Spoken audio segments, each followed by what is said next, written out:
Bienvenue à la communauté d'études quotidiennes de la Bible. La méditation des jeunes en date du 1er mai a pour titre « La ferme Koinonia ».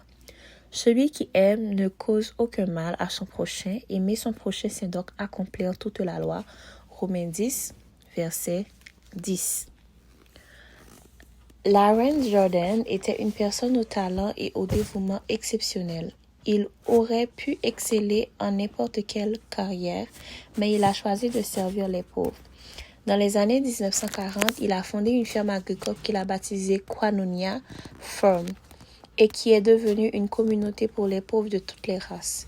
Mais les habitants de la région, dont de nombreux chrétiens favorables à la ségrégation raciale, ont tout fait pour arrêter son œuvre. En 1954, le Ku Klux Klan, une organisation extrémiste, a décidé de détruire la communauté agricole de Jordan. Une nuit, ils ont brûlé tous les bâtiments de la ferme Koinonia, à l'exception de la maison du Dr Jordan qu'ils ont criblée de balles. Alors que les membres du Ku Klux Klan, encagoulés, poursuivaient leur travail de destruction, le docteur Jordan a reconnu les voix de plusieurs d'entre eux. Certains étaient de fervents membres des églises de la communauté. L'un d'eux était le reporter du quotidien local. Le lendemain, le même journaliste s'est rendu à la ferme prétextant recueillir des informations sur ce qui s'est passé.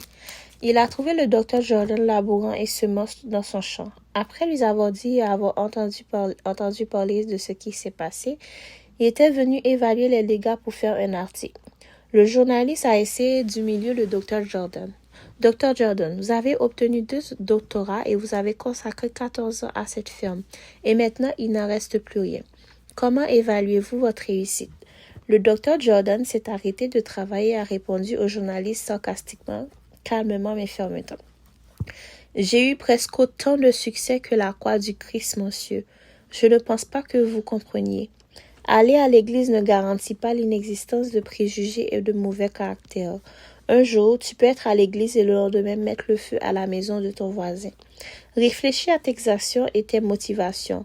Glorifie-t-elle Dieu et montre-t-elle de l'amour pour les autres? Ou es-tu poussé par des sentiments de division ou des préférences personnelles? Notre Dieu fait lever son soleil sur les méchants et sur les bons. Il fait pleuvoir sur les justes et sur les injustes. Matthieu 5, verset 45. Suivras-tu son exemple en aimant et en servant les autres? C'était la méditation quotidienne des jeunes, la ferme Koinonia. Celui qui aime ne cause aucun mal à son prochain. Aimer son prochain, c'est donc accomplir toute la loi. Romains 13, verset 10. Merci d'avoir été avec nous à la communauté d'études quotidiennes de la Bible. Que Dieu vous bénisse. Au revoir.